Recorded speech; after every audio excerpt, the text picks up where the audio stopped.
Olá, bom dia, senhoras e senhores. Sejam mais uma vez muito bem-vindas e bem-vindos à Escola Judicial de Pernambuco. É um prazer revê-los e revê-las aqui nessa sexta-feira para o segundo dia da Semana da Saúde no TJPE. Lembre-se de cuidar de quem mais importa. Vamos lá começar os nossos trabalhos dessa manhã de sexta?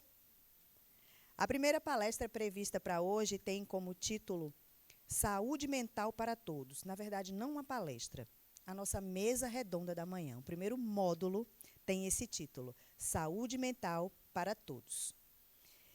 Para presidir essa mesa redonda, eu vou convidar ela que é graduada em Psicologia pela Universidade Federal de Pernambuco, é mestre em Psicologia pela Pontifícia Universidade Católica do Rio de Janeiro, tem mais de 20 anos de atuação como psicóloga no serviço público, é analista judiciária, psicóloga do TJPE desde 2008, passou a integrar a equipe de psicologia clínica do ambulatório no ano de 2016. Ela é membro fundadora da Intersecção Psicanalítica do Brasil. Atua como psicanalista em consultório particular há mais de 30 anos. Ela é Maria Adriana Chaves Remígio de Oliveira. Seja bem-vinda, Maria Adriana. Ela vai presidir a mesa que tem como convidadas Jana Gabriela Barros da Silva. Seja bem-vinda, Jana vai falar sobre o que falamos quando falamos em saúde mental. A segunda convidada desse primeiro módulo da manhã é Adriana Monteiro Marques, que falará sobre saúde mental e trabalho, burnout. Sejam muito bem-vindas mais uma vez. Maria Adriana, agora você preside essa mesa.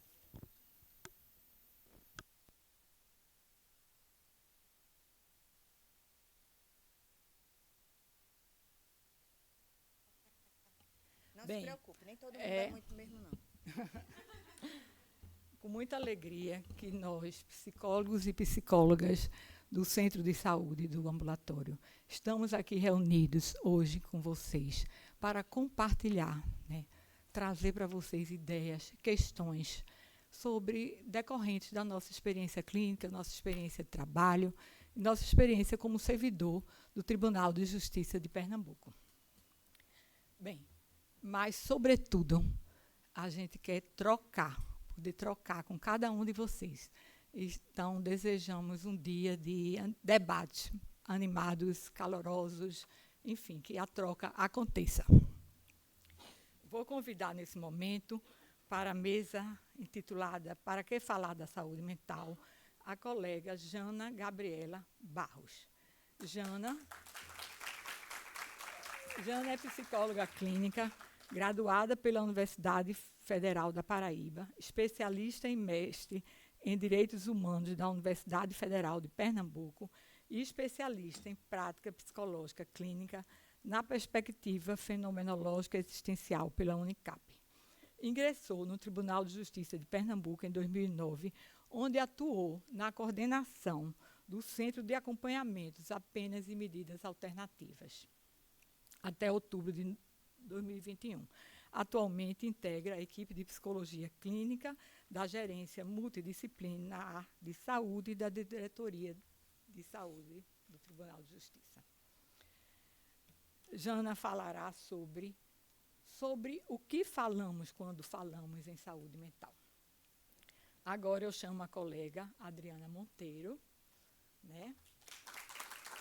Adriana Monteiro é mestre, é psicóloga clínica, graduada na Universidade Católica de Pernambuco e especialista em terapia cognitivo-comportamental.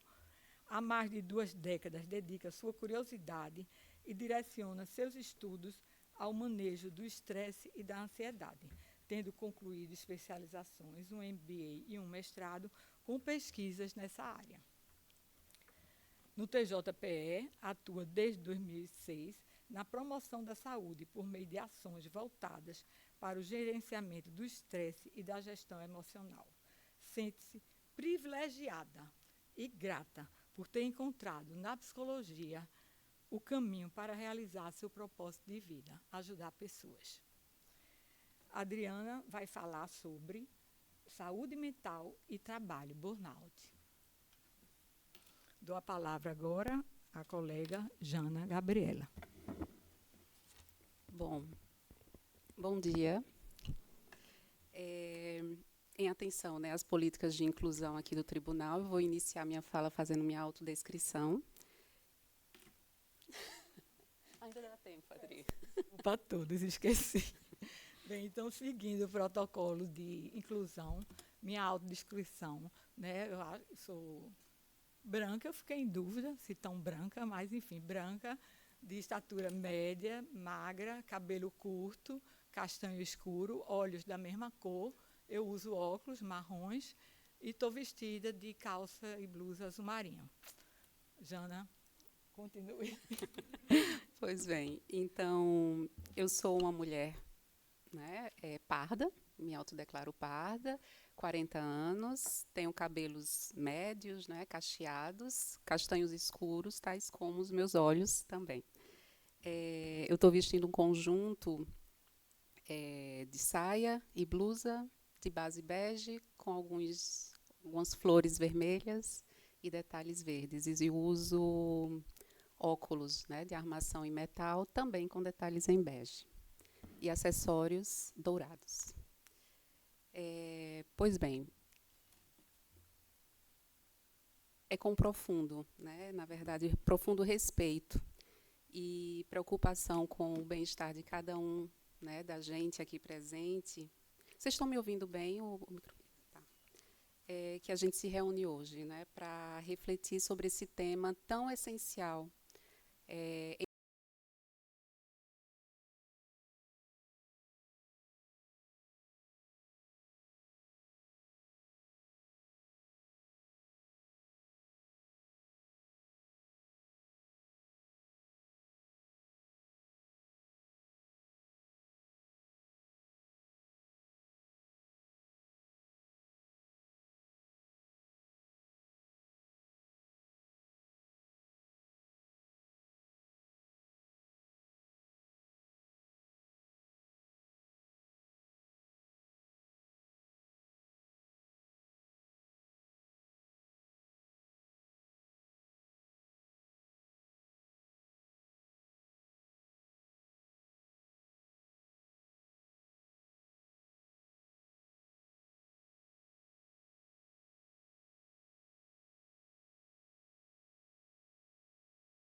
Compartilha, né, enquanto servidores, eu acho que isso também, a gente tem essa característica particular hoje, que todos nós que sentaremos aqui somos também servidores do tribunal. Tá? Então, isso nos traz, né, discutir sobre esse tema, na verdade, é discutir um ambiente que a gente compartilha também. Também estamos sujeitos ao adoecimento, também adoecemos, né? E por isso talvez seja esse a nossa riqueza, talvez, né? Em relação a isso, para além da nossa função privilegiada lá no ambulatório, né, por a gente fazer o atendimento clínico aos servidores, e a gente tem aí, né, o privilégio de ter acesso, digamos assim, às diversas experiências de sofrimento, né, existencial, enfim, que nós temos, né, a partir justamente desse nosso lugar. Pois bem, e aí esse contexto, né, nos impulsiona a repensar continuamente as práticas relacionadas à nossa saúde mental para que a gente possa construir juntos caminhos de cuidado. Então, falar sobre saúde mental é falar tanto do cuidado de si, né, quanto do cuidado com o outro e tanto com o cuidado também com o nosso ambiente, né? E aí eu convido a todos vocês, né, no momento oportuno, a também, como a Adriana bem colocou, trazer falas, compartilhamento de experiências, né, dúvidas, para que a gente possa, de alguma forma, contribuir para o rompimento de uma cultura muito forte que existe, de silenciamento e também de tabus em torno do tema da saúde mental, né? Então, quanto mais a gente falar sobre, né, acreditamos que a gente vai estar promovendo também a saúde mental. Pois bem, aqui ao longo da minha apresentação, que tem esse mote, né, sobre o que falamos quando falamos em saúde mental, eu não pretendo trazer uma definição única sobre saúde mental, pelo contrário, né? Meu propósito aqui vai ser levantar algumas questões, trazer algumas frases âncoras, como eu chamei, que são aquelas frases que vão nortear, né, a minha compreensão, que norteiam, na verdade, a minha compreensão de saúde mental, que é fundada, obviamente, né, no pensamento fenomenológico existencial, que é a minha, né, é a perspectiva que orienta a minha prática clínica, articulando com alguns autores, né, e aí eu vou trazer aqui para vocês. Eu não sei se... como é que funciona isso aqui. A apresentação, os slides já estão... acho que vão ser... Esse era o seu, não era, Adriana?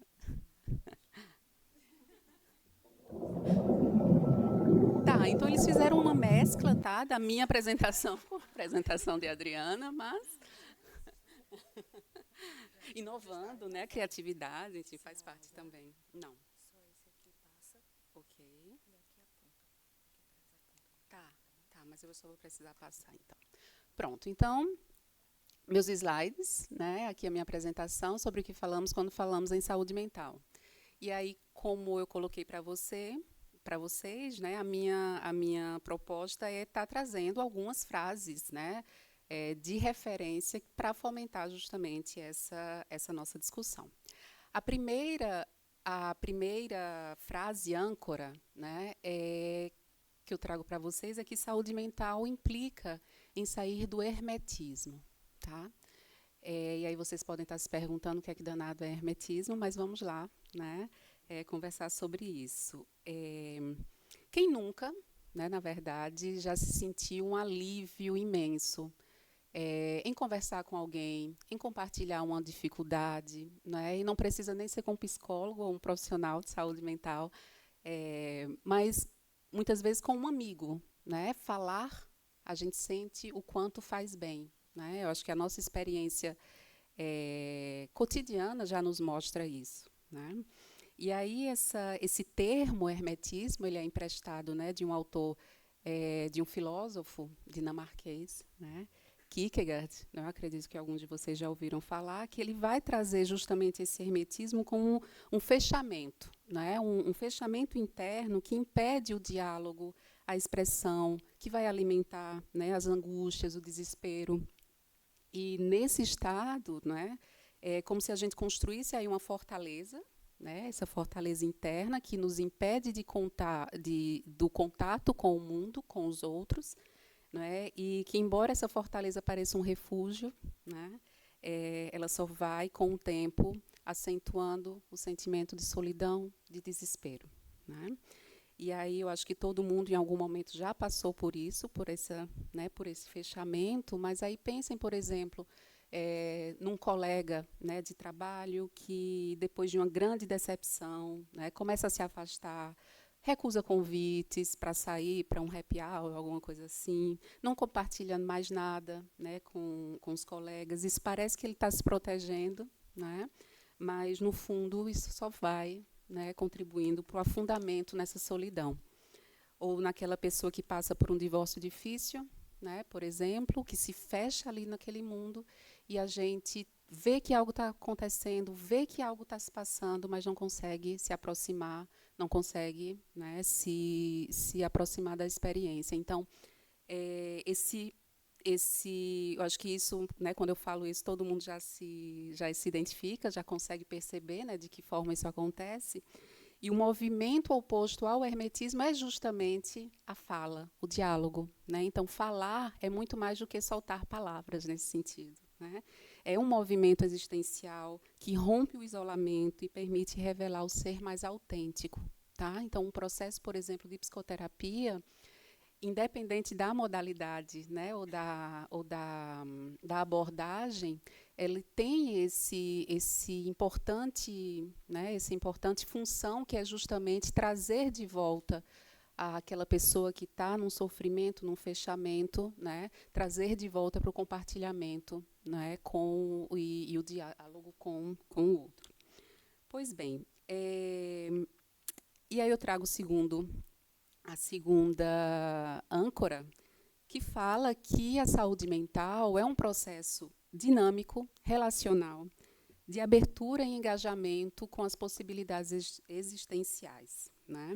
Eu acho que todo mundo já também, em algum momento, pode ter parado para perceber que a saúde mental não é um estado interno, ou seja, né, não é só um estado...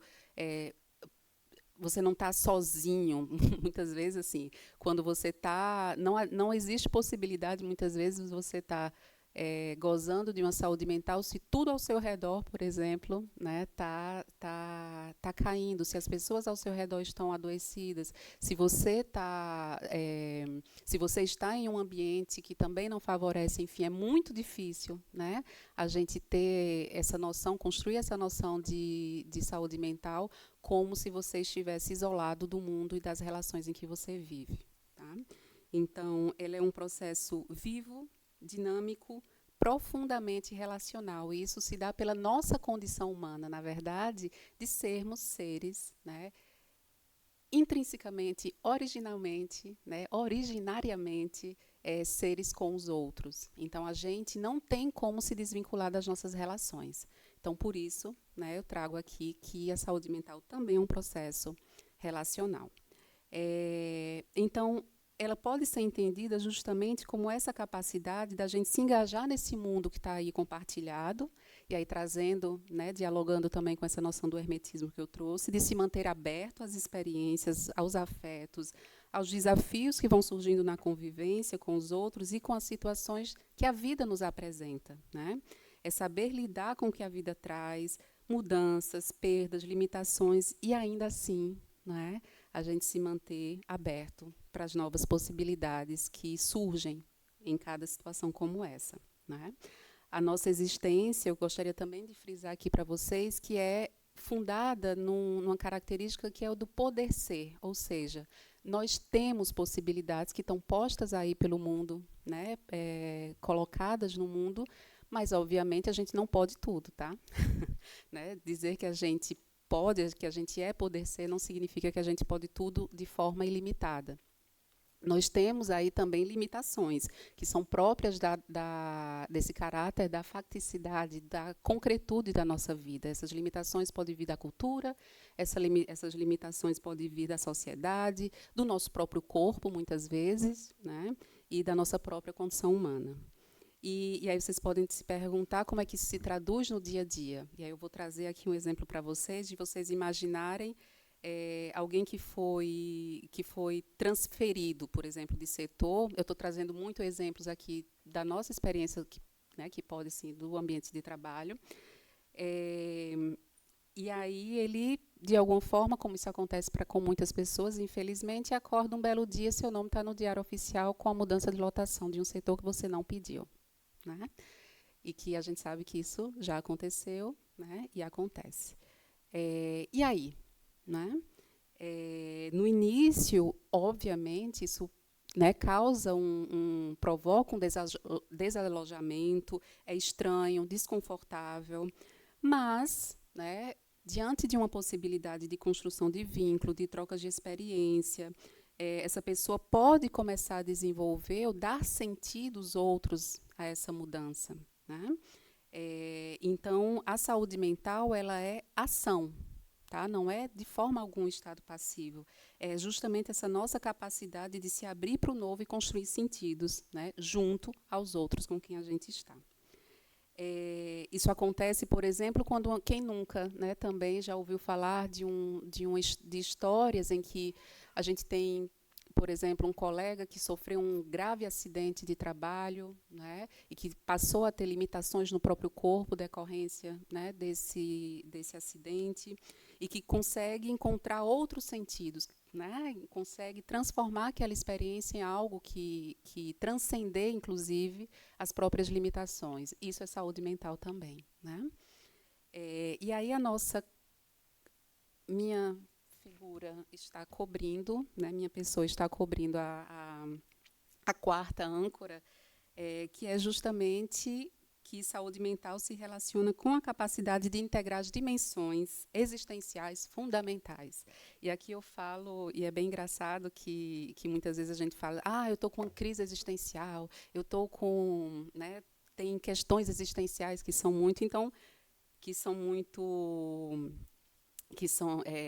muito difíceis de lidarem e tal, e de fato, né, a nossa condição humana também, né, traz algumas limitações, né, e características, digamos assim, que nos colocam o tempo inteiro, nos chamam o tempo inteiro para o diálogo, para a negociação, né, ou seja, para que a gente faça, né, algo do puro fato de que nós temos condições, muitas vezes, limitantes. Tá? Então, o sofrimento psíquico nasce, muitas vezes, justamente desse conflito que a gente vive entre essas verdades profundas existenciais, né, que são, muitas vezes, geradoras de angústia, de culpa, de vergonha, né, que são esses afetos que, muitas vezes, a gente quer sofrer, a gente sofre muito e quer fugir delas, né? Que são experiências que também são desconfortáveis. Então, eu trouxe aqui algumas verdades, né, das quais a gente deseja fugir, que fazem parte da nossa condição humana, e que, muitas vezes, a depender do modo como a gente lida com elas, também, né, acabam interferindo na nossa, né, interagindo aí com a nossa saúde mental, com o nosso estado de saúde mental. Que a primeira verdade é a finitude. Tá? Vocês certamente já pararam, né, para pensar, ou se já se depararam de como a ideia da morte, de que tudo tem um fim, de que a gente não é, né, de que a gente não é ilimitado, afeta, né, essa segurança e o sentido na própria vida, né, que a gente tanto busca. A gente tenta, muitas vezes, empurrar isso para longe, criar defesas, ilusões, né, qualquer coisa que vá aliviar o medo da morte, que muitas vezes a gente sente. E aí a angústia, muitas vezes, quando a gente tenta ali empurrar para debaixo do tapete, a angústia fica ali chamando, convocando, né, aquela sensação ruim no peito que não passa de jeito nenhum.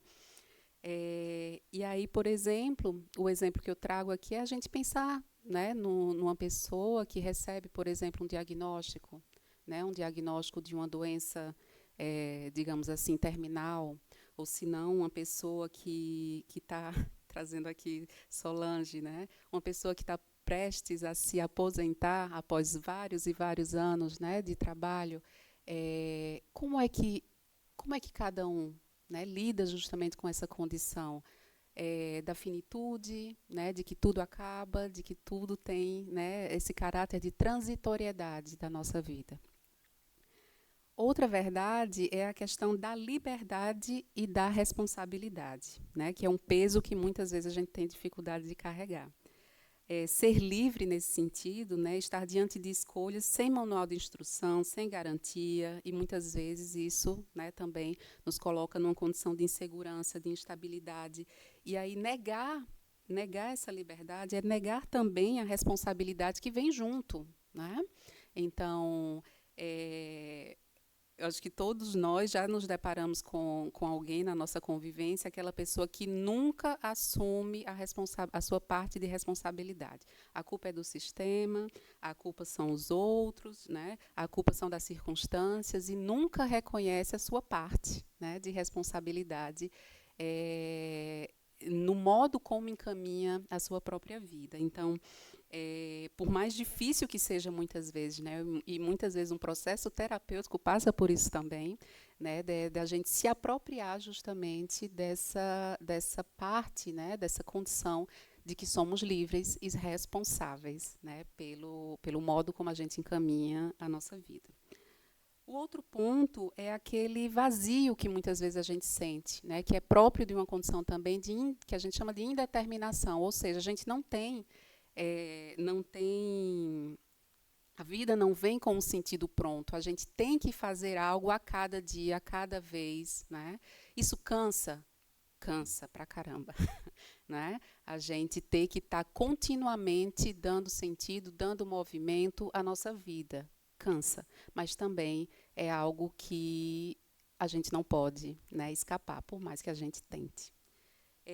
E aí eu trago uma questão também essa dimensão da incompletude, né, que fala justamente de que nenhum de nós, por mais que a gente tente, por mais que a gente se esforce, nós não chegamos na perfeição, nessa realização plena, né, que muitas vezes a gente quer, fica buscando, fica tentando ser perfeito, tenta buscar, alcançar algo que vá nos fazer sentir, né, plenos. Isso também é uma ilusão.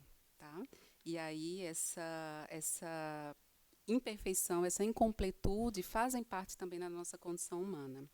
E aí eu fico me perguntando, né, e se a gente, né, acolhesse, de certa forma, essas verdades, soubesse negociar melhor, conversar, dialogar melhor com essas verdades, né, até que ponto nós também não poderíamos, né, dentro desse processo, contribuir ou criar condições, né, para que a nossa saúde mental, né, seja mais...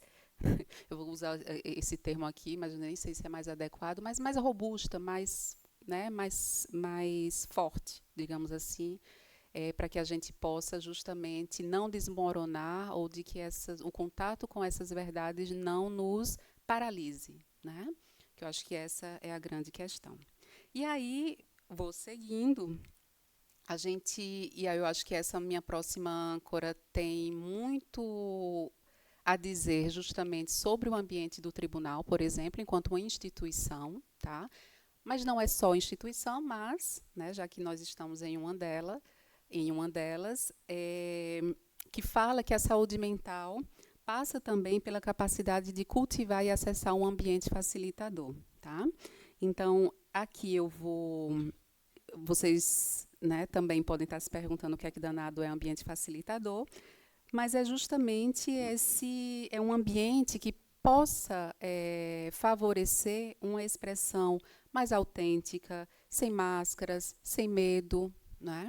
Então, esse termo, né, eu pego emprestado de um psicanalista, né, Donald Winnicott, que traz justamente, né, essa perspectiva de que o ambiente facilitador não é algo físico, tá? Não é uma sala, não é um consultório de psicologia ou da psiquiatria, por exemplo, mas é justamente um contexto emocional e relacional, né, que vai justamente abrir espaço para que a gente possa se expressar criativamente, sermos espontâneos, estarmos em contato com quem nós somos, né, com o seu ser mais verdadeiro, digamos assim. Então, na infância, isso tem muita relação com a construção, com a relação, né, com a mãe, com os cuidadores, na verdade, né, mais do que com a mãe. É um suporte que faz justamente com que nós nos sentimos, que nós possamos nos sentir seguros, confiantes, né, e carregar justamente esse ambiente facilitador para além da nossa infância, né, na nossa vida, de uma forma geral, inclusive na vida adulta. E aí, na vida adulta, será que dá para a gente resgatar justamente esse ambiente facilitador? A gente pode se perguntar também, né? E aí, a, né, a boa notícia, se a gente puder dizer assim, é que sim, né? A gente, saúde mental, na prática, então, seria ter dentro de si esse espaço, né, onde a gente possa brincar, mesmo como adultos, experimentar, errar, criar, enfrentar problemas, né, sem travar emocionalmente, não é? Quem consegue isso geralmente lida melhor com perdas, né, com conflitos, com as incertezas que a vida muitas vezes nos traz, né? E aí transformar os desafios, né, aquilo que chega para a gente, aquilo que se apresenta para a gente em um aprendizado, em uma capacidade de renovação da própria história, também a gente está falando de saúde mental, né? E aí, trazendo para o ambiente de trabalho, e aí mais particularmente para a nossa instituição, por exemplo, um modo de reconstruir de alguma forma, né, um ambiente facilitador seria justamente imaginar um gestor que, ao invés de criticar ferozmente, né, um servidor por causa de um erro, ele pode ali criar um espaço para aquele erro, né, seja conversado, entender o que aconteceu, buscar soluções juntos, né? Esse é um ambiente que a gente pode pensar que seja facilitador no trabalho, né? Ou você está numa equipe de trabalho em que você pode falar o que você pensa, como você se sente, sem medo de retaliações, tá? Isso eu estou falando aqui no micro ambiente de trabalho, tá? Porque se a gente for pensar na instituição maior, eu não sei nem por onde é que eu começo, como é que o tribunal poderia contribuir para ser um ambiente facilitador da nossa saúde mental, né? Talvez, se a gente puder pensar, que as mudanças não fossem comunicadas, talvez apenas, né, de uma forma muito ampla, sem diálogo, sem participação, né, sem centralização do processo de decisão, né? Eu acho que tudo isso, né, é só algumas coisas que passam pela minha cabeça nesse momento, né? Isso, no caso, é um ambiente facilitador que vai justamente se cultivar e vai promover um clima existencial favorável à nossa saúde mental, que aí nos leva à nossa próxima âncora, que é um clima de confiança, esperança, pertencimento. Esses três sentimentos existenciais, quando bem integrados, né, eles vão favorecer justamente estados emocionais em que a gente, que vai justamente nos proporcionar uma abertura maior para a vida, vão fortalecer as nossas relações e a forma também como a gente interpreta a vida vai também ser diferente. Eu acho que vocês sabem quando a gente, por exemplo, né, num clima, né, tá num clima de uma maior tristeza, de uma maior angústia, a vida se abre para a gente de um modo distinto. A gente se relaciona com o mundo, com as pessoas de um modo distinto. Quando a gente está em outra tonalidade, ou seja, quando a gente está mais confiante, quando a gente está mais esperançoso, a gente interpreta também tudo, né, de um outro modo. Então, nesse sentido, o ambiente facilitador e esse clima existencial de confiança, esperança e pertencimento andam ali, né, lado a lado. Então, a confiança fala de quê? Né? A confiança fala justamente de algo que vai além de você dizer, eu acredito muito em mim, estou confiante, né, nas pessoas e tal. É porque, na verdade, a confiança ela é uma base, é um fundamento que permite a gente se sentir seguro, né, para a gente se relacionar, para explorar as possibilidades do mundo. Então, quando a confiança está presente, a sensação de estabilidade e de segurança favorecem justamente os vínculos mais autênticos, né, e nossa capacidade de enfrentar as incertezas. E aí a confiança se articula perfeitamente com a esperança, né, que não pode ser confundido com um otimismo ingênuo, né?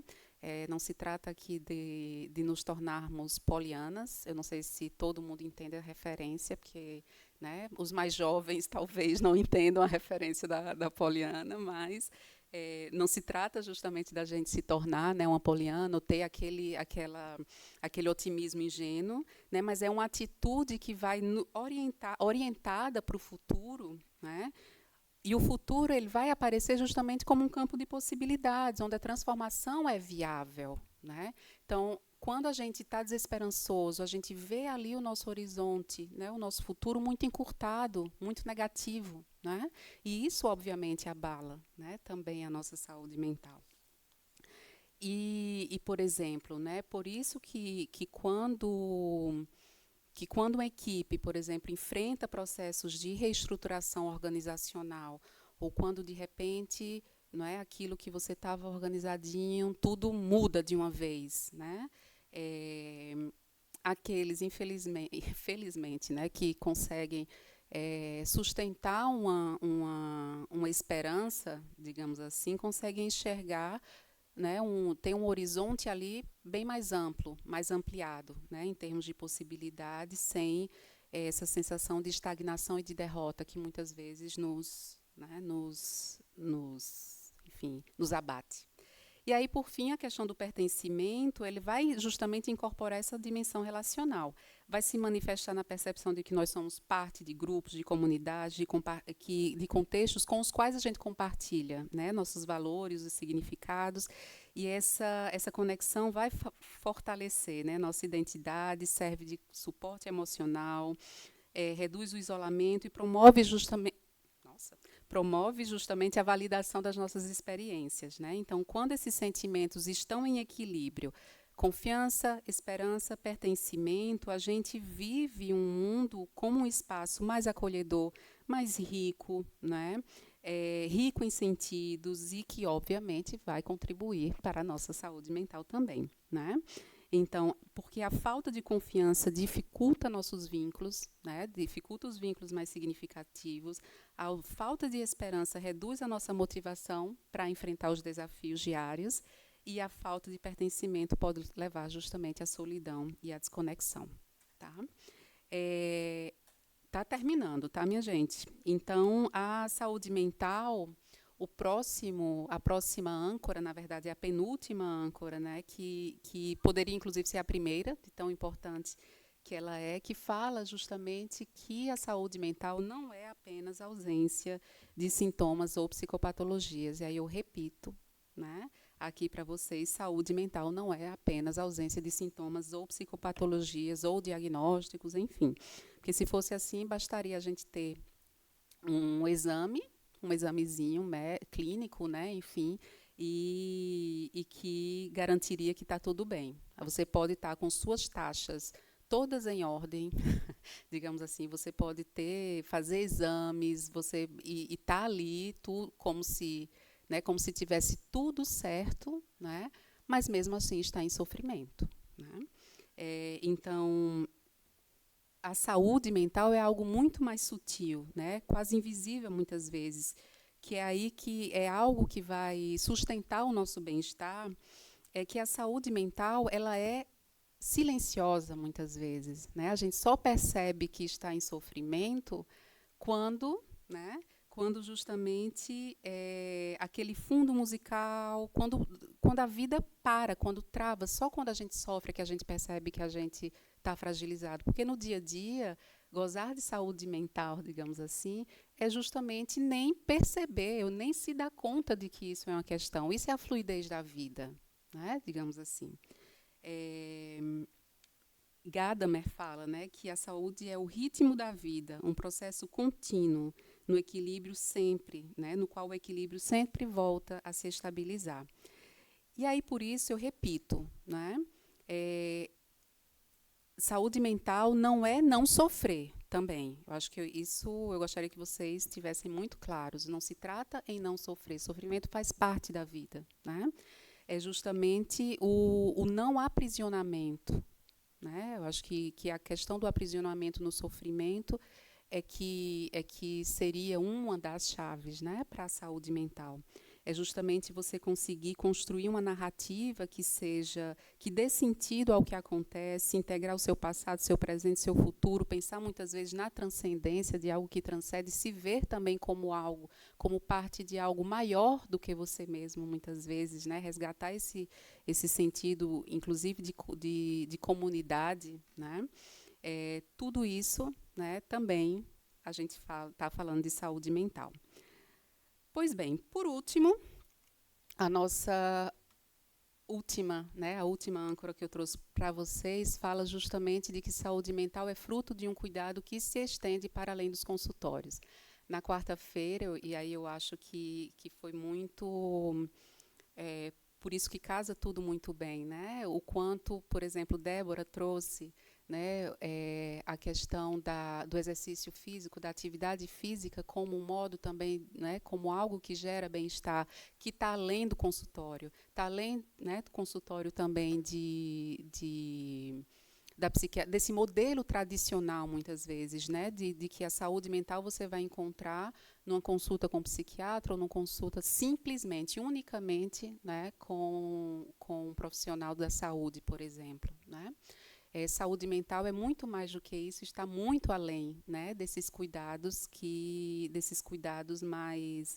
mais especializados, digamos assim.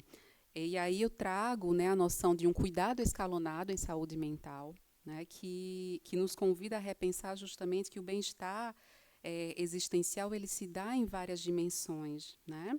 A gente tem também, por isso que é tão importante a gente falar em ações de promoção, né, da saúde mental, porque isso é que justamente está na base, né, está na base da construção de uma possibilidade de saúde mental. Que são justamente as práticas de autocuidado, atividades de bem-estar, programas de prevenção, iniciativas comunitárias, a manutenção dos seus vínculos saudáveis, afetivos, a rede de apoio. Obviamente, a gente está falando aqui, né, de um ambiente em um ambiente em que as políticas públicas estejam também ali na base de um contexto maior em que você possa ter acesso a moradia digna, a lazer, né, a um salário digno também, enfim. Todas essas são condições, né, estruturais, digamos assim, para uma saúde mental. E aí apenas, né, quando esses recursos estiverem, né, menos acessíveis e que aí as necessidades mais complexas possam ir surgindo, é que, obviamente, estamos aqui, né, para cuidar, né? Para oferecer modos de cuidado, oferecer a partir das nossas profissões, né? Inclusive aqui, obviamente, a partir da psicologia, dos recursos que nós temos, oferecer também uma possibilidade de travessia de um sofrimento, né? e de transcendência desse sofrimento psíquico em algo que, enfim, você possa retomar a fluidez da sua vida. E aí, adotar essa perspectiva, a gente compreende que a gente está falando de saúde mental em múltiplas dimensões de cuidado, seja individual, interpessoal, comunitário, né? E algo também, inclusive, que inclui as políticas públicas. E aí esse cuidado, né, essa noção de cuidado escalonado, então, nos convida a refletir sobre como as mudanças ambientais no nosso cotidiano pode fortalecer também esses vínculos, né, que, na prática, vão criar também uma ambiência mais favorável.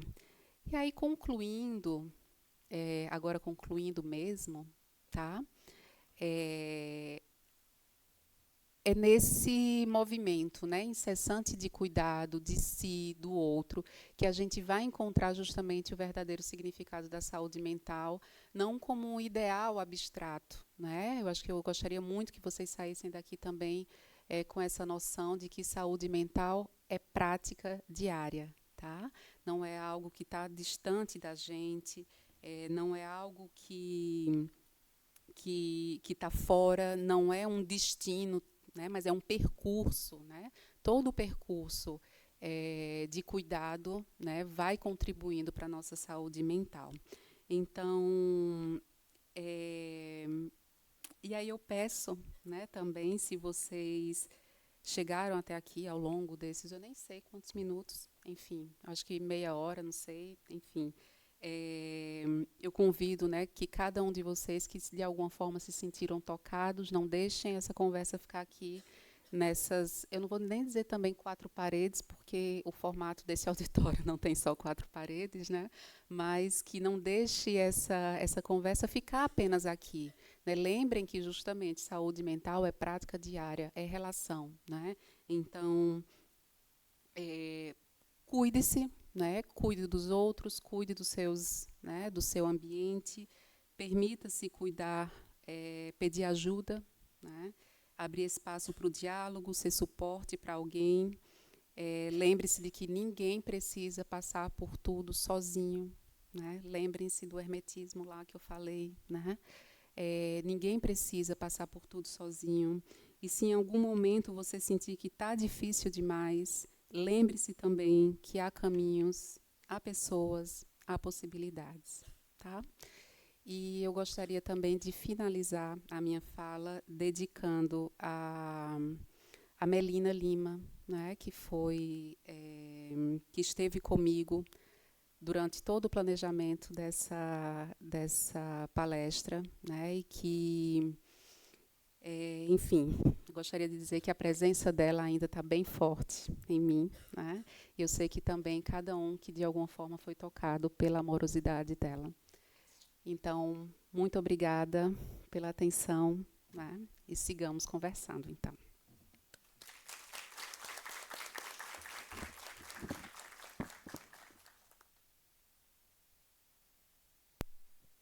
Jana, muito obrigada por suas ideias tão consistentes, criativas, sobre a vida, ao reinventar-se da vida, né?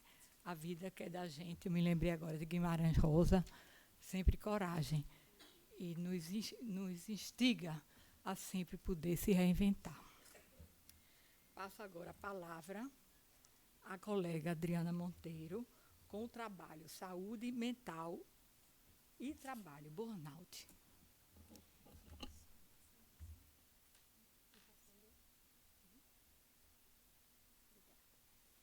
Bom dia, estão conseguindo me ouvir bem?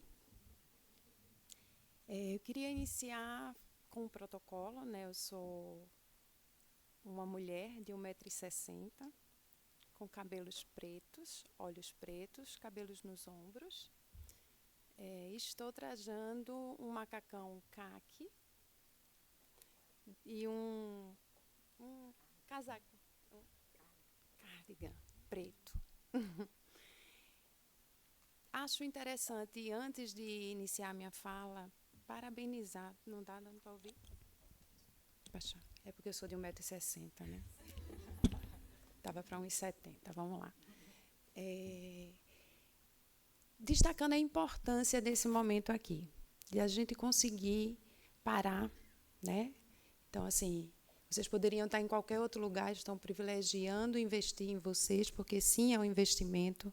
Quando a gente reserva parte do nosso tempo para investir na gente, investir em quem mais importa. Queria parabenizar a Diretoria de Saúde por, né, eu sei que deu trabalho de fazer um momento como esse, mas quanto é importante a SMAP acolher um trabalho como esse, e a gente está dentro de uma instituição falando sobre saúde mental, falando sobre saúde de uma forma geral, e o meu tema falando sobre saúde no trabalho. Tema delicado, né? E muito importante quando Jana diz assim, somos todos servidores também. Inclusive, me toca o final da sua fala e continuar daí com essa emoção é muito interessante. Mas vamos lá. Falar sobre burnout, quando a Adriana me apresentou, ela falou uma parte de mim, que é a parte profissional, né? A parte de cada um de vocês aqui, né? Estamos todos aqui, acredito que todos são servidores, ou são colaboradores daqui do TJ, mas existe essa parte que coexiste comigo, que coexiste com outras partes, né? De Adriana mãe, Adriana filha, Adriana esposa, Adriana que é apaixonada por Recife, que adora cuscuz, né? Que adora a natureza, mas que sofre, que chora, que se estressa também. Então, falar sobre estresse é falar sobre essa construção que eu venho fazendo ao longo do tempo profissional, mas é uma construção pessoal também, e diária, né? Falar sobre o meu estresse, falar talvez também sobre um pouquinho da vida diária de vocês. Então, deixa eu começar aqui. Aqui. Vamos pensar que a gente passa mais tempo no trabalho, muitas vezes, algumas pessoas, do que com as pessoas que a gente convive em casa, né? Então, assim, esse trabalho, ele tanto pode ser uma fonte de realização e bem-estar, se for um ambiente de trabalho saudável, esse microambiente de trabalho saudável, mas ele também pode ser uma fonte de estresse, uma fonte de adoecimento, né? Se a gente trabalha no ambiente tóxico. Então, falar sobre saúde mental e trabalho diz respeito não só a esse lugar, mas também o meu lugar de percepção desse ambiente. Por que eu estou colocando isso? Porque a gente não percebe o mesmo ambiente da mesma forma, né? Então, às vezes, eu gosto de trazer figurinhas que a gente, só de olhar para elas, né? Jana falou, esse local aqui, ele não são 4 paredes, né? Não sei se alguém tinha percebido, né, que não são 4 paredes, né, que tem uma forma diferente. Então, cada momento da gente vai ativando algumas percepções nossas, e isso, dentro de uma mesma realidade, vai fazer com que a gente tenha não só percepções, mas também reações diferentes, né? Então, eu queria começar com a provocação. Quem trabalha comigo, eu vejo várias carinhas aqui que que a gente já trabalhou junto nas ações de promoção de saúde. Eu gosto muito dessa provocação e dessa reflexão e dessa construção em conjunta. Digam para mim, não precisa de microfone, a gente consegue ouvir, é só uma provocação, não precisa do microfone para vocês, mas é só para vocês dizerem assim, qual é a função que o trabalho traz na vida de vocês? 4, 5 pessoas, só para a gente iniciar. Qual é a função que o trabalho representa para vocês? Quando vocês pensam em trabalho, que tipo de função o trabalho traz para vocês? Representa? Alguém? Eu disse 3, 4, mas pode ser uma só mesmo. Só para a gente brincar de interagir. Perfeito.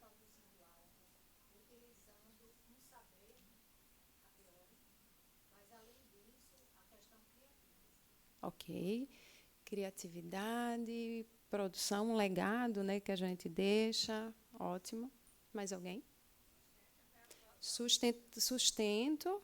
O quê? Realização. Pessoal, muito bom. Mental, porque, como a Jana estava colocando, né, a gente tem a saúde mental a partir das relações, né? Então, o trabalho, ele traz diversas funções. Para além do nosso sustento, sim, ele paga nossos boletos, né? Ele financia sonhos, mas, para além disso tudo, ele traz um sentido de pertencimento, né, de realização pessoal, desse legado que a gente deixa, por que não de autoestima, por que não de identidade? Normalmente a gente chega e diz assim, eu sou Adriana, psicóloga, né? Então a gente traz essa carga do trabalho como nossa construção de identidade.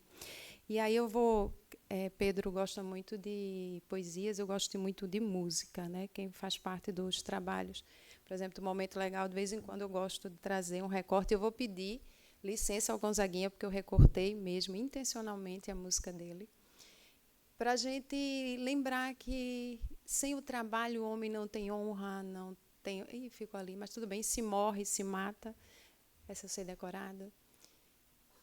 Então, o trabalho ele traz toda essa construção de realização e da própria saúde mental na vida da gente. Mas existe o outro lado também. Ontem a gente conversou muito, e eu vou fazer um outro recorte nessa mesma música, para trazer a nossa necessidade de pausar, né?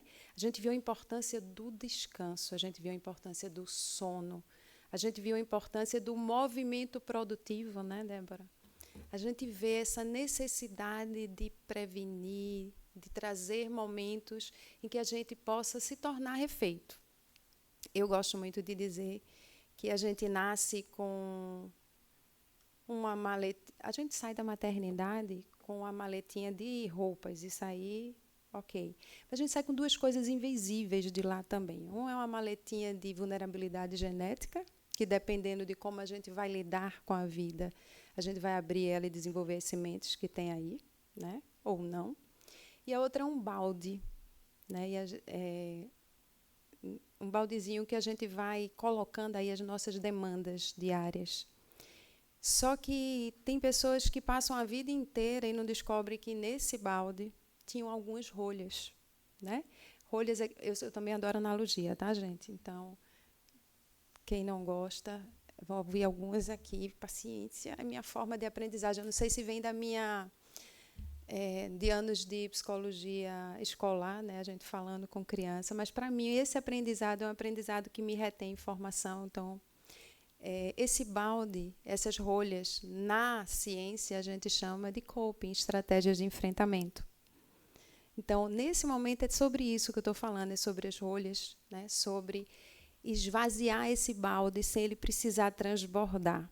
Tá? Então, quando eu estiver falando aqui de estresse, eu queria que a gente tivesse essa imagem, que quando a gente falar de estresse, de burnout, a gente está pensando nesse balde que não teve esse descanso, esse remanso, que não se utilizou dessas rolhas para poder esvaziar antes dele transbordar. Tá? Só para a gente ficar com essa imagem aqui. Muito bem. Trouxe aqui 3 servidores do Tribunal de Justiça. As imagens são de IA e os casos são fictícios. Ok? Então, vamos lá. Primeiro é a Ana. A Ana, essa primeira, do meu lado esquerdo, vocês direito, né, que está assim, bocejando. A Ana, ela está vivendo um momento recente, 15 dias, de muita soberbada, muitas coisas. Surgiram muitas demandas na vida da Ana, que a agenda já era um pouco lotada e não conseguiu muito se organizar nisso. Então, a Ana está com um déficit de produtividade, o sono está começando a não ter uma qualidade boa, né? Apareceram umas dores nas costas. Mas a Ana tirou férias logo em seguida desses 15 dias e voltou nova, renovadíssima. Porque a Ana estava só cansada, né? E cansaço faz parte da vida da gente. Às vezes a gente corre mais do que a gente aguenta, às vezes não dá para tirar uma rolha nessa semana. Então, o cansaço ele faz parte da vida. Já o João ele está num quadro de estresse. O João ele está com algumas demandas e não só por 15 dias. O João vem acumulando demandas. Imagina que a gente tem o estresse como uma reação natural da vida, né? Que toda vez que a gente é demandado a adaptação, a gente tem as reações naturais do nosso organismo, né? Em que a gente vai se preparar para a luta e para a fuga. Os órgãos secundários ficam ali paradinhos, stand-by, enquanto os que estão envolvidos nesse processo de luta e fuga, todo vapor. E aí a gente vai até chegar no equilíbrio, nessa sensação, na homeostase, nesse equilíbrio, para a gente poder resolver essa situação. Mas o problema é que nós temos as questões individuais de perfeccionismo, né, de exigências, mas a gente é muito exigido também socialmente. E a gente tem que, muitas vezes, quando uma demanda é resolvida, surgem duas. Qual era aquele filme, Gremlin? Que quando para os antigos, os pinguinhos d'água batiam, os bichos iam virando mais e mais, pronto. Então, é como se as demandas elas começassem a se multiplicar o tempo todo, né? E não dá tempo da gente descansar, da gente repousar, da gente se refazer. Então, o João está nesse estado de estresse, ele está com algumas questões financeiras, ele está com algumas questões afetivas, né? E esse é o João. E agora eu quero que a gente preste muita atenção a Maria, que Maria vai permanecer com a gente até o final do nosso encontro. A Maria, ela está com a vida dela social, emocional, financeira, ok, tá? Mas a Maria, ela está assoberbada de coisas no trabalho. A Maria está com essa área específica profissional, ela está com relacionamentos desgastantes, ela está num ambiente tóxico, ela está com bastante demanda. E a Maria ela não está conseguindo se refazer. Ela não está conseguindo, e isso começa, né, a afetar as outras áreas. E aí é muito interessante, porque é um diagnóstico até bem específico, o burnout, porque como afeta as outras áreas, aí é aquela história, quem veio primeiro, o ovo ou a galinha, né? Então, o burnout a gente pode definir como um fenômeno ocupacional que ele precisa ser resultante do ambiente de trabalho. Entende a diferença do João para Maria? O João tem outras questões para além das questões de trabalho. O João está com estresse, a Maria está com burnout, tá? E os dois não estão conseguindo administrar, mas de onde vem a origem é que a gente vai definir um pouco, começar a definir um pouco esse quadro. A gente teve uma grande... Esqueci de botar aqui o tempo, gente. Só um minuto, porque eu preciso regular o tempo. Não sei quanto tempo já passou, mas 10 minutos já? Não? Enfim. A gente teve um grande avanço em 2022. A gente teve o CID de burnout, né, já está legalmente reconhecido como um fenômeno ocupacional, né, garantido aí atestado, garantido aí toda essa legalização. No Brasil, a partir de janeiro de 2025, ok? E aí eu queria que a gente parasse um pouco para pensar, né? A gente viu aí a Ana cansada, a gente viu o João estressado, a gente viu aí a Maria com burnout. Eu queria que a gente parasse um pouquinho, vocês não precisam falar, é só uma reflexão interna. Como é que está a relação de vocês com o trabalho? Vocês acham que vocês têm se sentido muito sobrecarregado, cansado, desmotivado, mesmo voltando de férias, diferente lá da Ana? Passou um feriado. Oi? Ah. Pronto, já coloquei aqui 15. Sente que o seu desempenho no trabalho está aquém do que você gostaria. Nossa, eu era tão produtiva, mas ultimamente assim, eu não estou conseguindo me concentrar, não estou conseguindo produzir bem. Tenho sentido um distanciamento emocional do meu trabalho e também dos meus colegas, das minhas relações. Tenho sentido pouco controle no ritmo e na organização do meu trabalho. Já faltou o trabalho por se sentir físico ou emocionalmente exausto? Bem, essas questões não são diagnósticas, tá? Apesar de fazerem parte de um teste de burnout, algumas questões. Mas a gente precisa entender dentro de um contexto, porque eu posso estar apresentando tudo isso e estar só cansada. Eu posso estar apresentando isso e estar com nível de estresse, um estresse adaptativo. Posso estar no nível de estresse mais elevado, eu posso estar em burnout. Então, fica aí para quem está marcando os sims, né, para procurar, se necessário, né, essa ajuda. Faz parte do nosso momento hoje essa consciência também. Esse é o Ricardo. O Ricardo ele trabalha lá com a Maria. O Ricardo, apesar de estar dentro do mesmo ambiente da Maria, ele ainda está conseguindo ali, equilibrar trabalho com a vida. Mas a Maria não. A Maria, como ela está exposta a essas condições desgastantes, o conjunto de respostas dela de autoproteção e de enfrentamento não estão sendo suficientes. Então, a Maria está entrando nesse estado emocional de estresse crônico, né, e como a gente já viu que a Maria tem essa demanda dela, está sendo só nessa área profissional, então a Maria está entrando nesse estado de burnout. E o termo burnout, né, quando a gente separa ele, a gente vê que burnout é queimar por dentro. Eu não sei se alguém já se queimou aqui, nem que seja, né, no fósforo, não é nada agradável. E imagina essa sensação de estar queimando inteiro por dentro, né? Então, é um verdadeiro desgaste emocional, uma exaustão emocional muito grande. Então, a Maria está nesse nível em que ela passou o sinal verde, ela passou o sinal amarelo, e ela está nesse nível de burnout, né, que é essa coisa do queimar-se por dentro. Muito bem, eu não encontrei a mulher queimando por dentro, então ficou ali.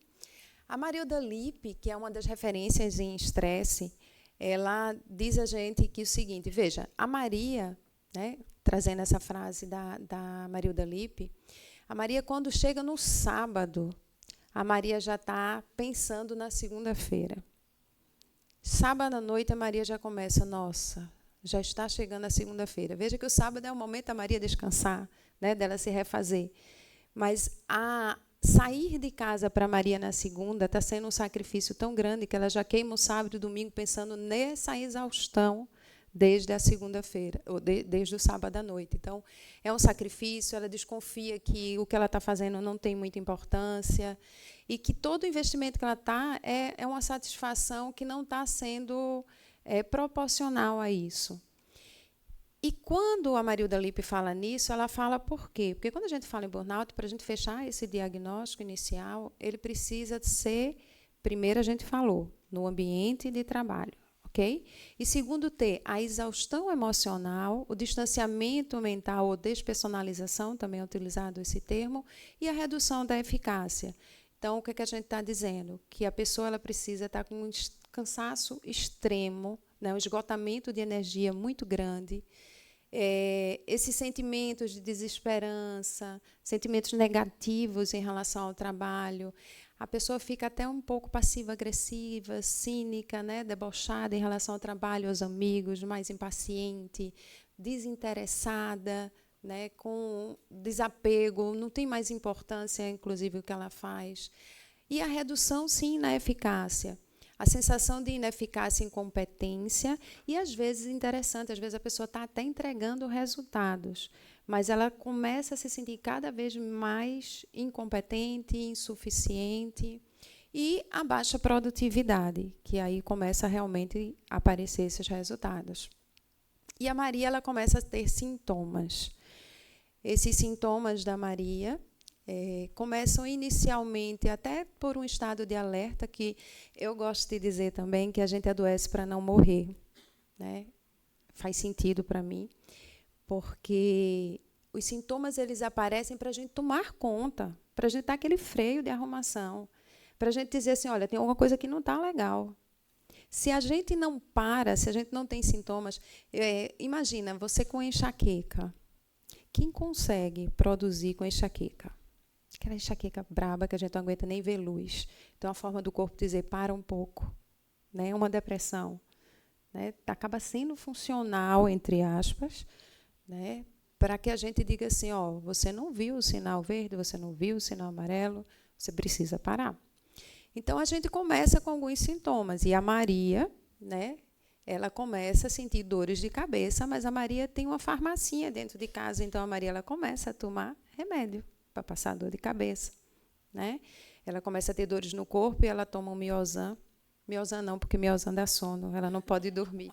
Ela toma um relaxante muscular desse aí, para ir passando essas dores no corpo. E aí as insônias, mas tem café, né, de manhã cedo, e ela passa o dia tomando café.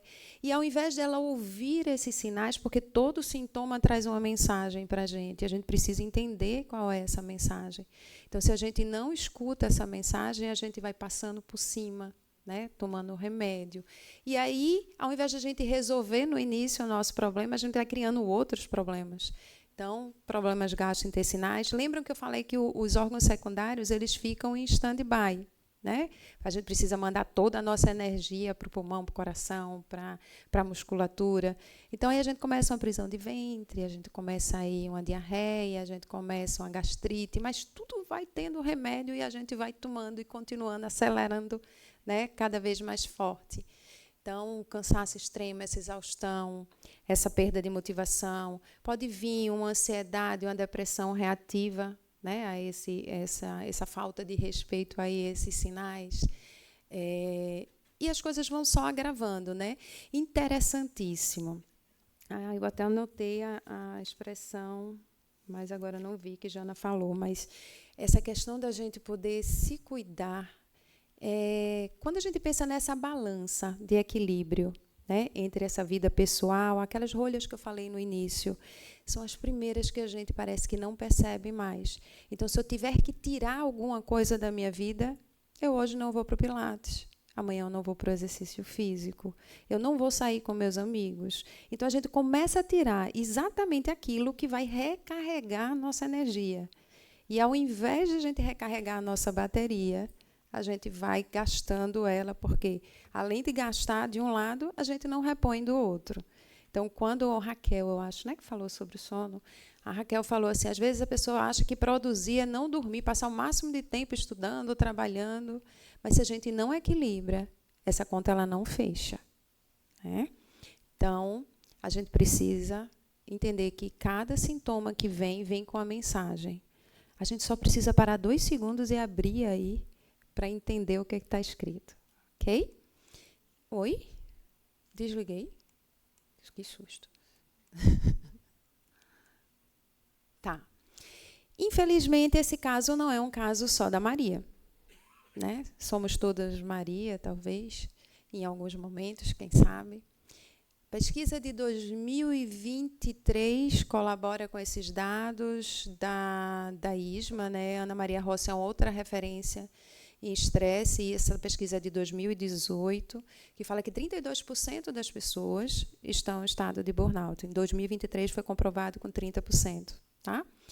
72% apresentam alguma sequela de estresse, aquele estresse que a gente falou do João. Ok? Seja o estresse mais leve até o estresse mais devastador. Agora, eu quero que vocês prestem atenção no seguinte, dessas 32% dessas pessoas que apresentam a síndrome do burnout, 92% dizem que vão trabalhar com medo de ser demitidos. No nosso caso, a gente tem essa, entre aspas, segurança, entre aspas, 2 aspas para cada lado, essa segurança de não ser demitido. Né? Mas tem outros medos, né? De ser estigmatizado, de achar que isso é fraqueza, e de todas essas crenças que a gente vem cultivando, né? Disfuncionais na vida da gente, que faz a gente se afastar desse autocuidado. 49% sofrem com depressão. Aquela depressão inicial reativa, né? Mas que pode virar uma doença crônica. E 90% pratica o presenteísmo, que é o terror de uma instituição. Absenteísmo a gente entende, a pessoa faltou. Presenteísmo, eu estou lá, não estou produzindo, ainda estou atrapalhando todo mundo que está produzindo. Tá? Então, a gente tem um nível de presenteísmo que eu desconheço, até que eu gostaria de saber se alguém sabe, né? Um teste que realmente consiga medir o presenteísmo, né? E esse é um dos grandes desafios institucionais. Né? Eu estou, mas não estou. Causas, as mais diversas. Essa é uma outra pesquisa, né, europeia, mas que se adapta perfeitamente à nossa realidade. Naquele slide anterior, eu esqueci de dizer, né, das estatísticas, que nós colecionamos muitos prêmios, né, de saúde mental, sendo irônica. Somos o primeiro país mais ansioso do mundo, somos o 5º país de depressão, com mais casos de depressão, e o 2º, só perde para o Japão, em casos de burnout. Okay? Só para a gente registrar como a gente precisa, como é importante um momento como esse que a gente está aqui agora. 41% apresentaram insegurança no trabalho, o medo de perder o trabalho. Né? E aí a gente vê horas, volume de trabalho, a falta de apoio nas funções, ser vítima de assédio, falta de clareza nas funções, falta de independência na gestão do trabalho. Quando eu estava fazendo esse slide, me veio na cabeça a responsabilidade de ser gestor numa instituição. Veja quantas coisas elas implicam nessa gestão. E aí eu também me pergunto, será que os gestores são preparados para lidar com pessoas? Será que na formação, quando a gente assume uma função, a gente foi preparado para lidar com pessoas? Será que as instituições estão pensando sobre isso? Né? Porque fazemos parte de uma instituição, mas sem nós, pessoas, ela não funciona. Então, eu, mais uma vez, digo assim, cuidar de quem importa foi uma ideia maravilhosa. Né? A gente está aqui nesse momento hoje. Fica mais essa provocação e mais essa sugestão mesmo, né? Da gente poder investir em cursos de preparação, de investimento pessoal mesmo. Né? Não é curso só sobre liderança, sobre comunicação eficaz. A gente precisa preparar os gestores para lidar com pessoas, e a gente só faz isso quando os gestores lidam bem com eles mesmos, porque eles também são pessoas.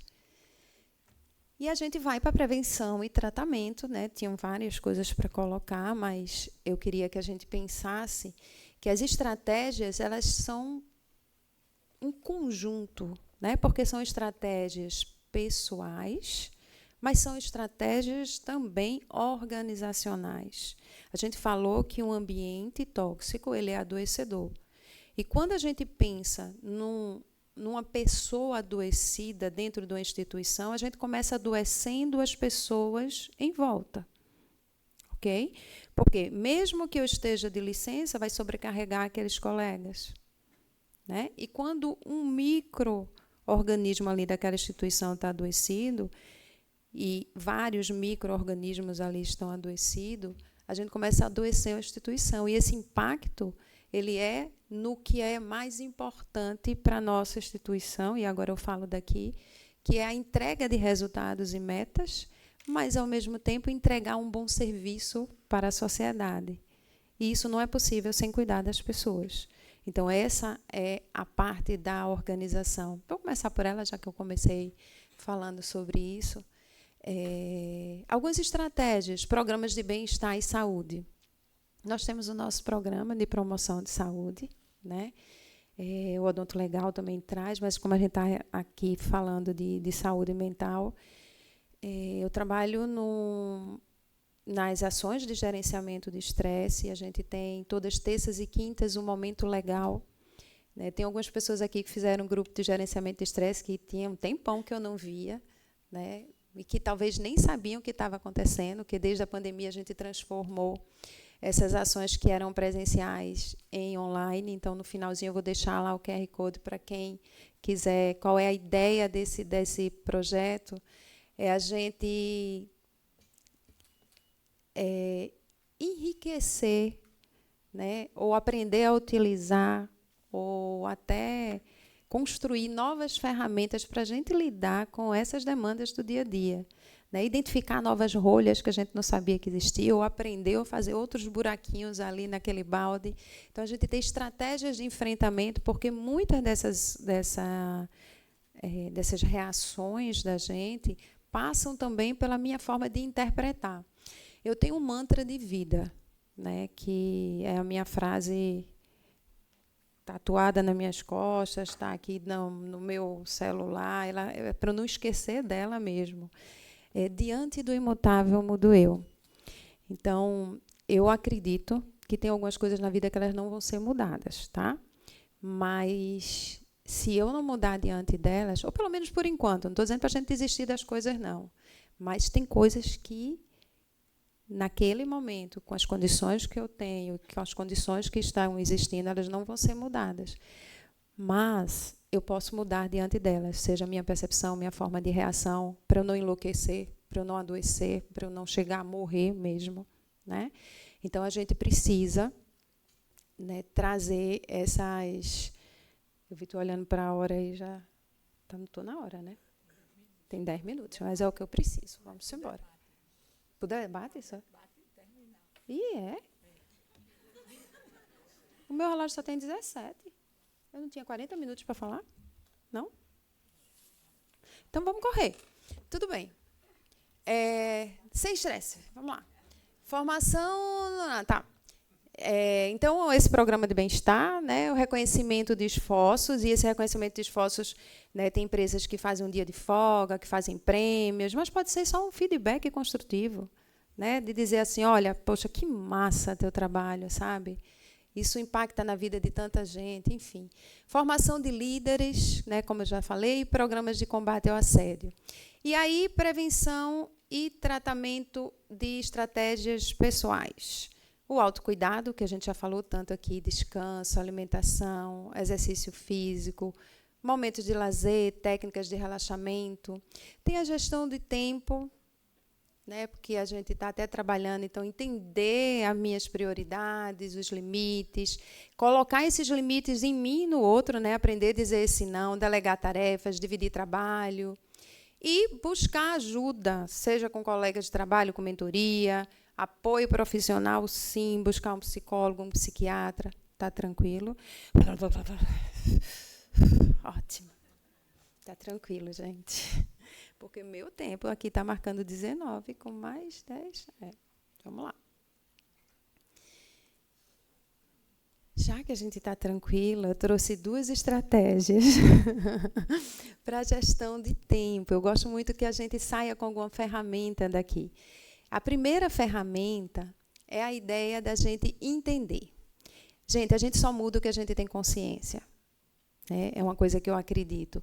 E essa roda da vida, não dá muito para vocês verem talvez aí, mas a roda da vida, a gente pode adaptar ela para as necessidades, a gente tem as áreas de vida, né?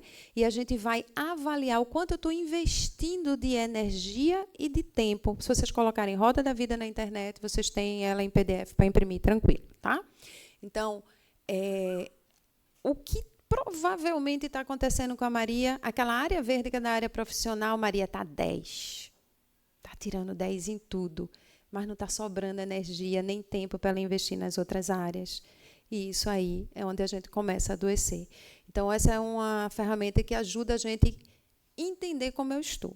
Tá? Então, fica aí uma estratégia de autoavaliação. E a outra ferramenta que a gente está até, inclusive, essa semana trabalhando, vai ser spoiler para o grupo de terça-feira, né? É a questão da gestão do tempo. Uma técnica que eu acho que ela é muito tranquilinha para a gente aplicar no ambiente de trabalho. A gente faz aí as nossas listas das nossas tarefas, do que a gente está dependência precisando resolver. Às vezes eu estou muito desorganizado nas minhas coisas. E aí eu vou dividir em alta prioridade, média prioridade e baixa prioridade. Alta prioridade é aquelas tarefas que são importantes e urgentes, eu não posso adiar, né? Eu tenho que fazer. As tarefas que são importantes, mas não urgentes, mas se eu não colocar um horário na minha agenda para elas, elas vão virar críticas. Então, eu faço primeiro a né, de alta prioridade, já agendo a B, e a C são aquelas que nem são tão urgentes, não tão importantes, então eu posso ou delegar, ou eu posso adiar, ou nem fazer, né? Que se elas nem são urgentes nem importantes, eu não sei porque elas estão na minha lista ali de prioridades. Ok? Então, essa é uma coisa que é prática e que simples, não é novidade para ninguém, mas que às vezes a gente esquece de se organizar. E quanto estratégia de autocuidado, né, para além do exercício físico, para além da noite de sono, para além de conversar com amigos, para além de lazer, para além de desafiar-se a fazer coisas novas, eu trouxe uma estratégia, né, a gente já está finalizando, eu trouxe uma estratégia que é a respiração diafragmática. Por que eu trouxe essa estratégia? Porque a gente precisa recarregar energia. Não se carrega energia no momento que não seja um momento presente. Eu não tenho como recarregar minha energia sendo sequestrado para o futuro pela ansiedade. Eu não tenho como recarregar minha energia buscando coisas lá no passado, sequestrado ou resgatado pela depressão. Eu preciso estar no momento presente. Mas não é naquele momento presente intenso que eu não tenho tempo para recarregar, porque senão eu vou estar estressado. Então, no momento presente, pleno e consciente. A respiração diafragmática está entre as primeiras técnicas em várias pesquisas com eficácia de estresse e de ansiedade. E aí, a respiração diafragmática é aquela que todo mundo sabe, pode ter esquecido, porque a gente nasce com ela, né? O bebezinho no berço, buchinho sobe, buchinho desce, buchinho sobe, buchinho desce, não é assim? Então, aquela inspiração que a gente inspira pelo nariz, inflando o abdômen, e expira pela boca, secando o abdômen. Eu queria convidar vocês para 1 minuto de respiração, tá? Para a gente só parar um pouquinho aqui a cabeça.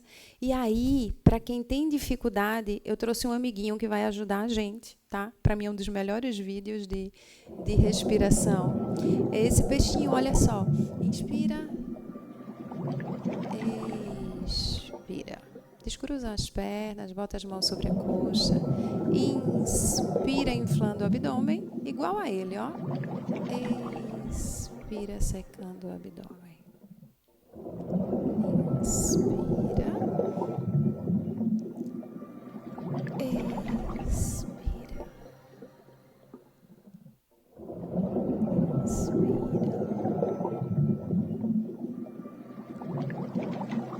Expira.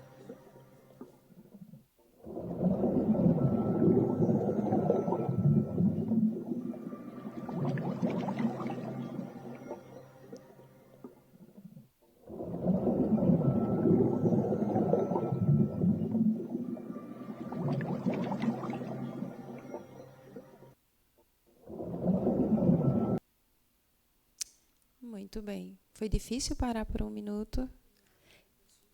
É que é um peixinho para você? Na internet tem.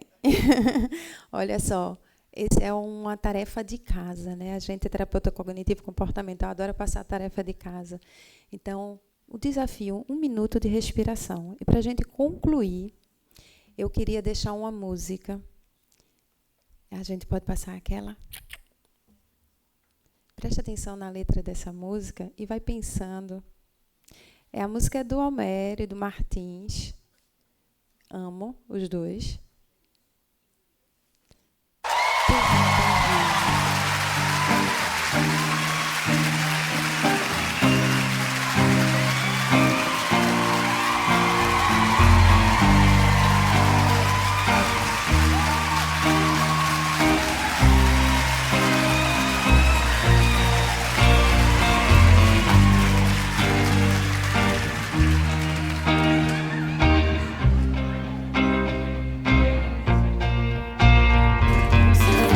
For preciso, nem falo, fico em silêncio, me mudo, faço o que finjo e que iludo.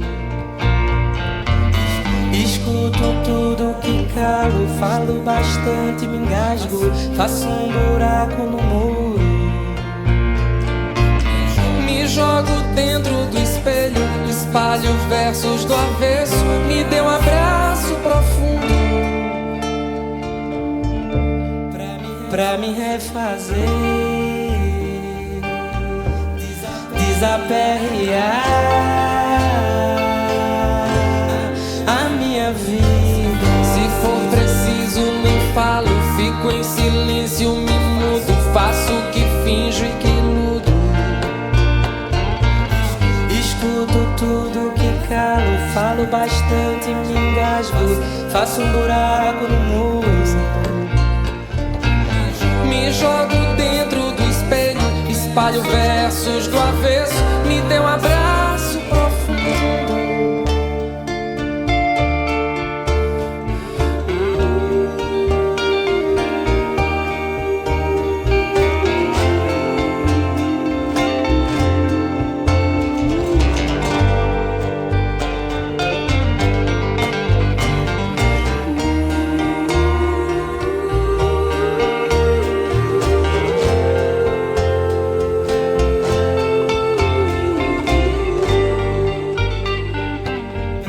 Pra me refazer, desaperrear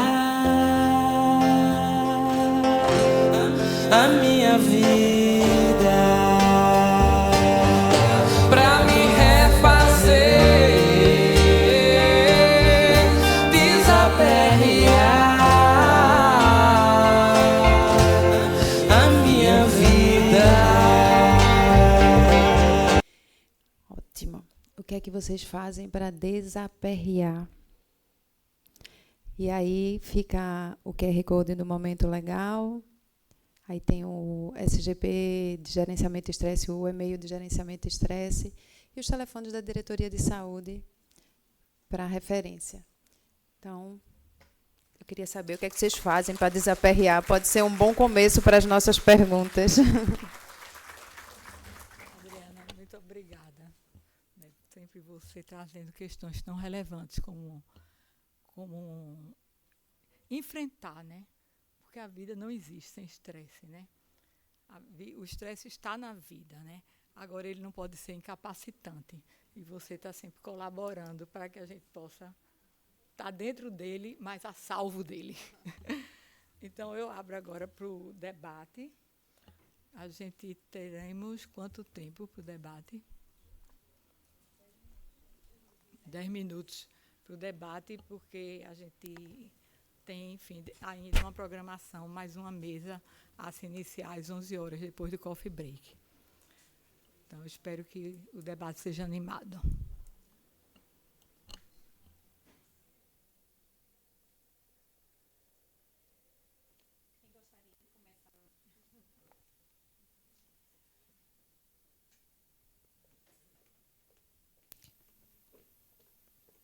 Já ia dizer que vai ser mais rápido do que a gente esperava.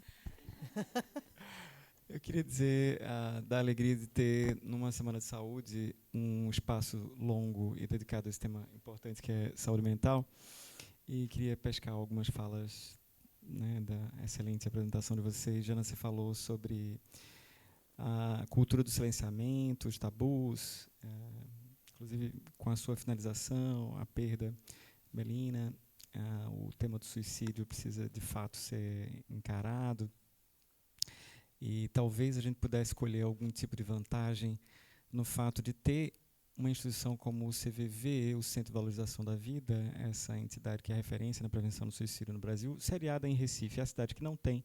Talvez o tribunal pudesse ter alguma aproximação com o CVV, não apenas no sentido de que os servidores do tribunal tenham conhecimento e possam buscar o serviço, mas também numa outra chave, talvez pouco comentada, que é nós, servidores públicos, e acredito que muitos que aqui estão têm o serviço público como um sentido da vida, há pessoas que estão de tal forma estabilizadas que podem, elas, colher benefícios próprios sendo também voluntárias lá. O trabalho voluntário, muitas vezes, é um instrumento de fortalecimento, né? A pessoa se sente também útil quando pode prestar esse serviço. Eu queria fazer esse registro em que a gente possa realmente falar do suicídio não só em setembro. E aí você perguntou, né, Adriana, sobre o que vocês fazem, né? Eu gostei muito quando você tocou no tema da respiração. Inclusive, essa maneira de falar é muito interessante, porque a palavra meditação, às vezes, provoca algum viés de rejeição. Eu também prefiro usar exercícios respiratórios. E há um que é campeão, acho que é muito bom. Eu vou até repartir com vocês aqui, que é o inspirar profundamente. E acontece uma coisa curiosíssima. Quando a gente acha que acabou, a gente faz uma pausa e dá uma nova inspirada e tem um espaçozinho para crescer mais. Vamos fazer isso agora? Vamos? Bora. Convido a todos. Eu estou afim, vocês também? Então, é rapidíssimo. É o mais rápido que eu Adoro aprender conheço. coisas novas. A gente pode, então, numa posição confortável, aqui na frente. Como é teu nome? Roger. Roger. A gente pode naquela posição descruzada, né? Quem quiser ficar. Então a gente vai, eu vou fazer, vocês vão seguir, mas é muito simples. A gente vai inspirar com essa respiração diafragmática que ela falou, que expande o abdômen, e vai ser um momento curioso. A gente vai até o limite. Nesse momento a gente faz uma pausa e puxa mais um pouquinho o ar. Ok? Vamos lá junto. E aí solta. Também proponho que aquela respiração de 1 minuto, Adriana, que você falou, muitas pessoas colhem benefícios em escaloná-la ao longo do dia.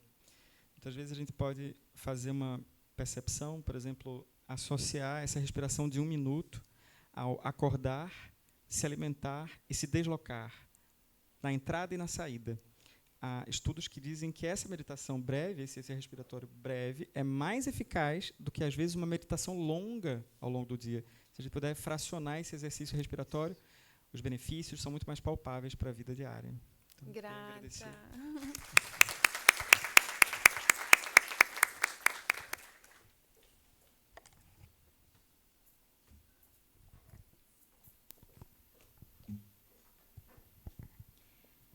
Maravilhoso.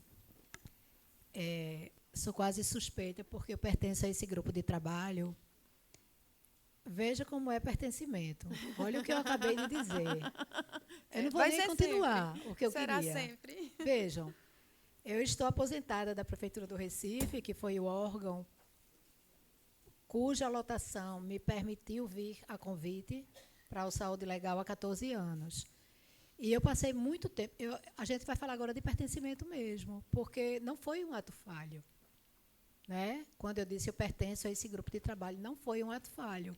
Certamente. Uhum. É porque o pertencimento é algo que transcende a data da portaria que me transferiu para cá e não se finalizará mesmo com a data da portaria que eu deveria dizer um tchau a todos vocês e um tchau à instituição. Então, a saúde mental, Adorei, Joana. É porque, assim, como eu conheço mais de perto o trabalho de Adriana, e tivemos muitas interfaces, e de você eu sou uma admiradora, confessa, porque, assim, é tão rico você ter pessoas diferentes umas das outras, para tudo que se entenda no viver, não é? Então, a gente não precisa falar de suicídio somente em setembro, a gente não precisa só falar de saúde mental dentro de um evento. E as situações que mais me desafiaram, aí agora eu vou juntar e somar tudo e mostrar para vocês 48 anos de profissão, graças a Deus, não é? Mas graças também aos momentos de pertencimento que eu tive nas diversas instituições por onde eu passei. Eu passei um tempo ainda em crise, eu me peguei dizendo assim, eu não me sinto pertencendo ao tribunal ainda. Eu levei anos dizendo isso, e eu agora estou dizendo tchau, me sentindo plenamente pertencente a essa instituição. Vou me emocionar quando eu vi na mídia, em geral, as matérias, mas muito mais do que isso, a gente leva no coração essa coisa do cuidar da saúde mental, porque nem sempre eu estive me sentindo tão bem como eu estou nesse momento. Houve uma grande dificuldade minha com umas 2 pessoas ao longo da minha situação de depender de uma chefia, de um gestor e tal. Eu acho riquíssimo. Eu acho que um dia a gente poderia parar e ter um evento só sobre relações de pertencimento e relações de respeito na instituição. Então, saúde mental deveria, sim, ocupar mais agendas, não é? Enquanto órgão meio de atividades meio, porque ainda tem isso que a gente perpassou aqui. A gente ainda tem essa história de que existem atividades meio e atividade fim, não é? Então, a gente tem, dentro desse fatiamento dos grupos populacionais de colaboradores, a gente ainda tem os efetivos, a gente tem os à disposição, a gente tem os terceirizados, não é? A gente tem os voluntários, e aí tem muita coisa para ser discutida sobre saúde mental. Então, eu saio hoje desse evento muito grata pela importância e, assim, gente, pela seriedade com que vocês trouxeram as coisas, porque a gente passou por coisas muito sensíveis, que se tivéssemos tempo de destrinchar, daria até choros e prantos e ranger de dentes, talvez. Não é? Das coisas que não são cuidadas, dos silenciamentos obrigatórios, dessa coisa de você ter que fazer cara de satisfeita quando o negócio embaixo está em ebulição. Mas, assim, quero fazer também uma declaração de amorosidade, não é, ao acolhimento que eu tive. E hoje eu estou personalizando isso em Carol. Não é? Eu estou personalizando isso em Carol. Que, independentemente de começar a ser gerente de um grupo pequeno ou ser um grupo tão vasto e plural como é hoje, eu acho que ela mostra muita sensibilidade, sobretudo. Eu acho que sem sensibilidade, gente, a gente não vai a canto nenhum. Não adianta ser bonita, não adianta ser engraçada, não adianta ser, né, bem paga. Sem a sensibilidade, uma vez eu postei para você um gesto de gratidão, né, Carol? Né, nesse agir como pessoa, que, para mim, ela não perde. E essa essência dela, certamente, ela deixa transparecer em outras circunstâncias da vida dela. Então, assim, muito bacana. Eu não vou despregar assim 1 minuto da programação. Só quero sair daqui hoje no apagar das luzes, literalmente. Foram muito, muito, muito felizes, inclusive na escolha dos participantes. Gratidão, desculpa, eu tomei o tempo de outra pessoa, talvez, mas...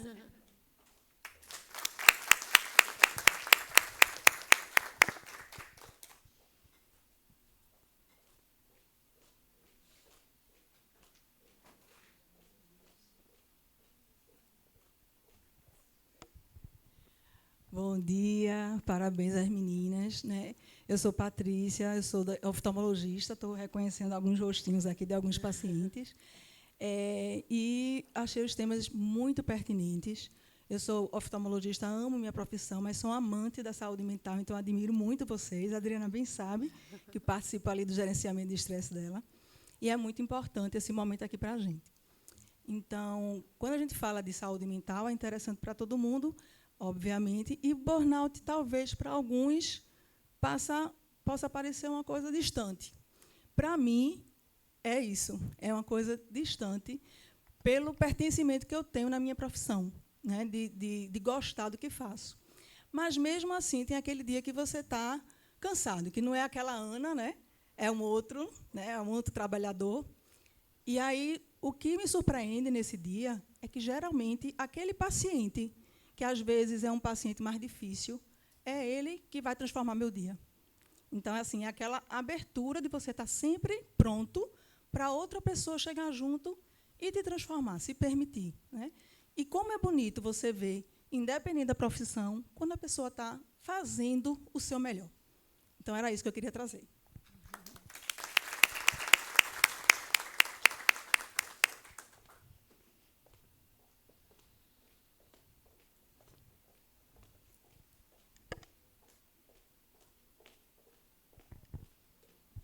Tindo o cardio do dia, né? Movimento. Em primeiro lugar, eu quero dar os parabéns às duas palestrantes, foram muito bem. Isso vai ajudar muito no nosso trabalho a partir de agora. E o meu depoimento, pessoal, é porque eu, como todo mundo aqui, tem maior ou menor grau, momento de exaustão ou de estresse, né, no dia a dia, no trabalho.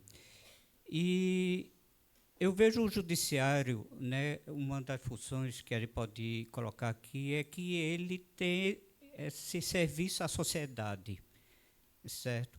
E eu, pessoalmente, uma parte do meu trabalho é atender o público, seja por telefone, seja presencialmente. E eu tenho esse retorno, esse feedback, muitas vezes, dessas pessoas, quando eu estou atendendo essas pessoas.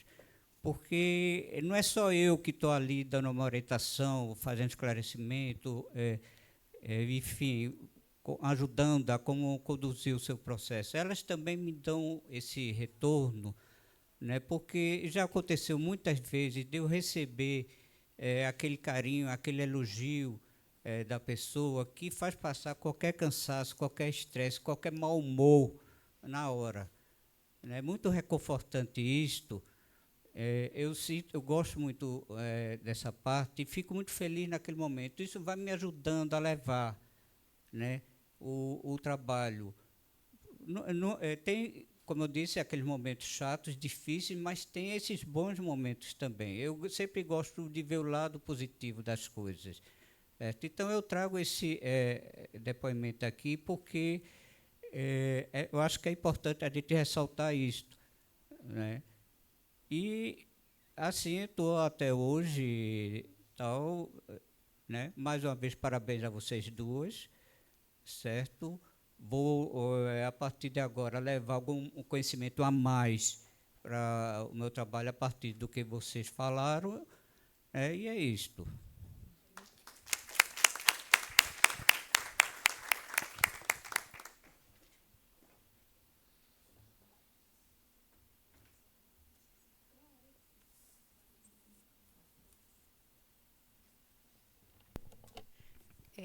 Eu gostaria só de frisar, né, a Adriana colocou o grupo, né, do gerenciamento de estresse e tal, e eu gostaria também só de reafirmar aqui também que o dia de hoje, né, também vai ser por profissionais que estão na função de psicoterapeutas também lá no ambulatório, tá? Então, nós temos também o serviço de psicoterapia.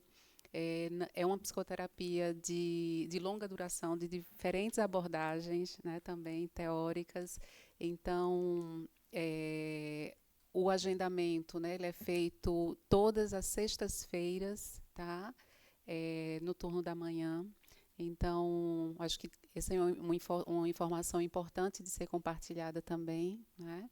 Que, apesar né, de sermos, digamos assim, limitados, mas nós sempre temos ali uma vaguinha, né? Então, compartilhem essa informação para quem está precisando, né? Enfim, entre os colegas, que é algo que também, né? Essa é a nossa função dentro da diretoria de saúde, né? E dentro da gerência, cuja chefe, né? Aqui, Carol, também, e reafirmo, né, aqui também, Solange, as suas palavras sobre o quanto Carol ela consegue, né, fazer aí, criar, proporcionar, fomentar um clima, né, um clima muito favorável à nossa saúde mental. E eu queria só, aqui pegando um pouquinho, também para finalizar a fala, fazer uma referência à fala de Adriana, porque eu já estive no lugar também de uma exaustão, de um burnout, né, que eu precisei me afastar por 3 meses, né, coisas impensáveis, assim, para mim, naquele momento, era impensável ter que parar, mas precisei parar, né, por 3 meses. Fui cuidada pela psiquiatra, né, do ambulatório, que não está aqui, infelizmente, mas a doutora Marta foi, né, quem cuidou de mim naquele momento. E eu levo, né, carrego para mim algo, né, que eu aprendi também, enfim, ainda na universidade, quando eu fazia parte de um grupo de extensão que trabalhava justamente com a saúde mental de profissionais da área da educação, que uma merendeira, né, eu me lembro até hoje, ela falou que muitas vezes a gente precisa parar para não parar, né? Então, eu acho que isso fala muito também, né, de um dos temas que a gente permeia também nessa necessidade de muitas vezes a gente estar atento a esses sinais, né? Ouvir nossas angústias, ouvir nossa ansiedade, ouvir também os momentos em que a gente se sente mais depressivo, para buscar ajuda, né, no momento, para que realmente a gente não pare, né? Não perca justamente a fluidez da vida. E que seja necessário um cuidado ali mais intensivo, que muitas vezes o trabalho, o percurso para recuperar, né, é muito mais longo. Então, é isso.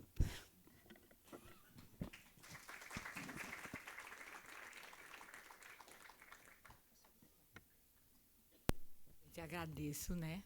Mais uma vez, a Adriana Monteiro, a Jana, por ter dado a oportunidade para cada um de nós, a seu modo, refletir, né, como se inserir no ambiente de trabalho de uma forma criativa e colaborando com todos que a gente faz interface, sobretudo com aqueles que trabalham com a gente diretamente. Quero agradecer, mesmo Jana já tendo feito, né, a nossa gestora direta, a Carol, que sempre nos propicia um ambiente muito acolhedor, uma pessoa que está sempre agregando, conduzindo da melhor forma as travessias que são mais turbulentas. Patrícia Caram, apesar de ser gerente médica, ela está sempre por perto, também, no mínimo, mas não só, com seu sorriso e seu olhar, que sempre nos passa muito acolhimento. Então, a gente tem a sorte de trabalhar num ambiente de trabalho onde o pertencimento acontece e onde a esperança está sempre presente.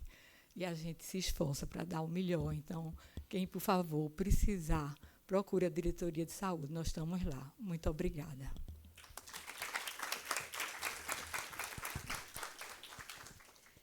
Então, assim, a gente encerra o primeiro ciclo de palestras dessa manhã, para assimilarmos, trocarmos mais experiências ainda. A gente vai dar um breve intervalo.